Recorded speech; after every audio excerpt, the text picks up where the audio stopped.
In today's video, I'm going to teach you how to connect Slack to Otter.ai. By the end, you'll have Otter linked to your Slack workspace so you can streamline transcripts, notes, and collaboration where your team already communicates. Before we start, make sure you have an Otter account and access to a Slack workspace where apps can be installed.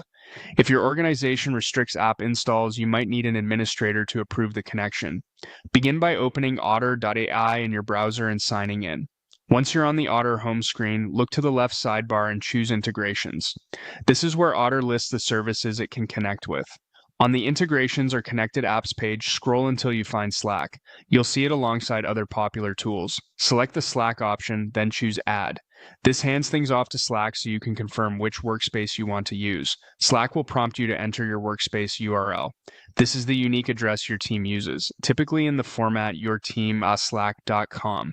If you're unsure which one to use, think about the Slack workspace where your team meets every day.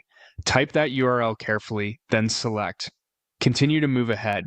If you don't know your workspace URL, choose the Find Your Workspaces link on that same page. Slack will guide you to locate workspaces associated with your email, which is often the quickest way to confirm the correct one. If your organization uses GovSlack, look for the link dedicated to GovSlack sign-in, which ensures you're routed through the right compliant environment.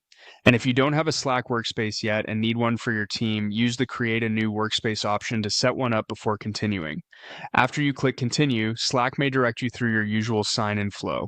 If your company uses single sign-on, complete that as you normally would. You might also see a screen describing what the connection allows.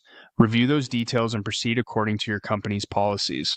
When Slack finishes, you'll be taken back to Otter with the connection established. That's all there is to it. You started in Otter, opened integrations, chose Slack, added it, entered your workspace URL, continued, and used the built-in options to find your workspace, access GovSlack, or create a new one if needed. Keep your workspace URL handy for next time, and if anything doesn't look right, double-check that you're signed into the correct Slack account in your browser. Thanks for watching and enjoy having Otter and Slack working together.